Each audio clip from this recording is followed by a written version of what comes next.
Hello, long trip for the U's on Saturday as we go up to Sunderland. Playing in midfield, Herbie Kane. So Herbie, what a frantic 10 days it's been, but a real two set of positive results. Yeah, it was obviously it wasn't planned all this, and we've had to adapt to the circumstances in the squad, but we've done well, and we've rid that wave. So looking forward to the games coming up. I think 3 points against Fleetwood at home and then a point against the league leaders. Anyone would have taken that going into that week, wouldn't they? Yeah, two tough games.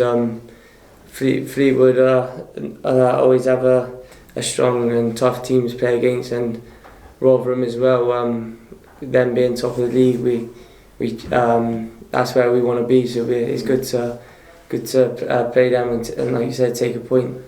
And showing that side of the game, that digging in deep, something that we can really take forward going into a hectic month coming up. Oh yeah, definitely. I think we showed a different side to the game that maybe teams in this league didn't know we could do. So it's good to put out a statement, and like I said, there's some tough games coming now, and I'm looking forward to it. Players are returning now, but ultimately the message is keep doing what you've been doing, isn't it?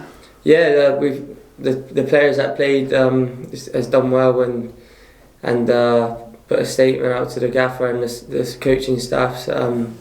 So yeah, we just got to keep doing what we're doing and keep trying to win and get the 3 points. And that's exactly what those players should have been doing, is when you get that opportunity, take it with both hands. Yeah, definitely. I think that's what the main message from this week is, just play your best of your ability, and you don't know what's going to happen. So looking ahead to Sunderland, what are you expecting from them? It's going to be a tough game. I'm looking forward to it personally. I don't know really what to expect. I expect it's going to be cold, but but yeah, I'm looking forward to it, and hopefully we'll get the 3 points. Sunderland is going to be another big occasion in front of probably tens of thousands of people again, but we've shown in those circumstances we rise to that occasion, and we can put out those performances when needed. Yeah, it's going to be a good game, a good crowd hopefully. Personally, I love these games with the big crowd and against a big club. So yeah, I'm looking forward to it, and yeah, can't wait for Saturday. And on to a busy week. Start positively on Sunday against Sunderland on Saturday, and then you've got Doncaster and MK Dons away. It's a tricky run, but one that you're going to attack head on. Yeah, we've got some tough games. Every game in this league is tough, but like I said, we just got to focus on the next one and then see what happens.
We do quite a lot with the under-18s and the under-21s, but Slavy Spasov has sort of fallen off the radar this season. He's had a couple of injuries. So we asked him to come in and just explain to everybody what's happening.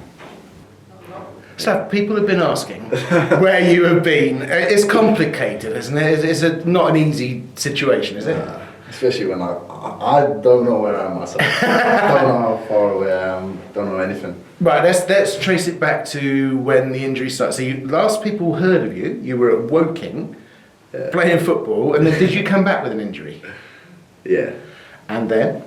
So obviously I got my operation. Was meant to be back in July. Came back. It aggravated again. Got an injection. Didn't work out. Got another operation. Didn't work out. Recently got an injection like last week. So now we're taking it. Steady, gradually building it up, and hopefully back in about 6-8 weeks. Yeah, don't give it a time scale. Every time I come out there and I film you or we do a bit about Slavy's big comeback, it goes wrong. So mentally, how tough is it? I'd probably say the most challenging mentally, and even though I was out for a year, like 2 years ago, but that was my first one, and there wasn't as many setbacks of this year. It's been tough, yeah. So how do you stay positive? You are positive. You're always happy around the place. How do you stay that positive? I don't know. I just try to think of it as there's always a light at the end of the tunnel, really, and it won't last forever. So eventually, I will be back, and I'm obviously getting looked after well with the physio staff. So yeah, just taking it day by day and hoping to be out on the grass soon. So good luck to Slavy with his recovery. We'll try and keep you informed on what's going on with him. Meanwhile, here's the bit you've all skipped forward to. No one's listened to that last 10 minutes. Here's the name game, and it's Matty Taylor. What am I doing? Right, this is the next. Surely you watch all the content I put out there. Surely you've seen All the name game the time, before. over and over. Thought you did. We have been wearing masks. Right, this is the name game. I'm going to show you 12 people who are called either Matthew, Matt, or Matty. Oh. Tell the people at home why you're not called Matt. Because I think it sounds like a doormat. Yeah, exactly. You told me off for calling him Matt when he first came back in the building. So Matthew at all times, or Matthew, or Mr. Taylor. He answers to. Yeah. They're all called Matt, Matthew, Mr. Taylor. Yeah. Okay. You only have to tell me what their full names are. Got it? Okay. All right. Right. So when you press down, you've got 1 minute to do 12 names. Go. Oh, Matt Letizia. 1. I ain't got a clue. He's on I'm a Celebrity at the minute. I haven't watched it. Nope, still 1 then. That's Matthew Taylor. Matthew Taylor, 2. Oh, I know that. Yeah, you do know that. It's not a Mr. Taylor. It's probably the most famous pop star on the planet. I know, I can't remember. Taylor Swift. Taylor Swift. Still on 2. Matty Elliott. 3. Good old Oxford boy. I was going to say Gordon Taylor. It's not Gordon Taylor, come on. Come on. Oh. Come on, Matty. Come on. Someone Taylor. East is top of the pile. I don't want Easty to win this. I don't know.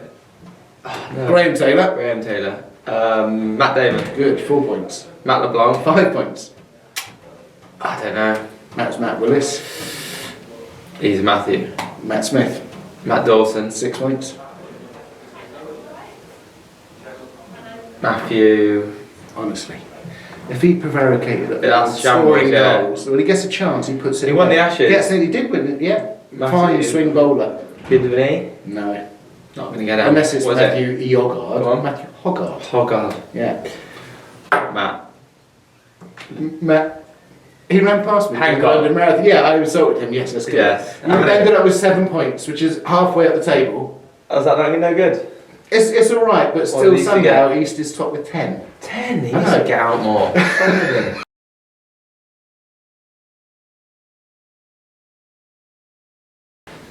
So sadly, for COVID reasons, Martin's not at the training ground today. You're at home. How's conditions over there, Martin? It's cold, but not too bad. Okay, it's lovely and warm here at the training ground. Oh. Sunderland on Saturday even.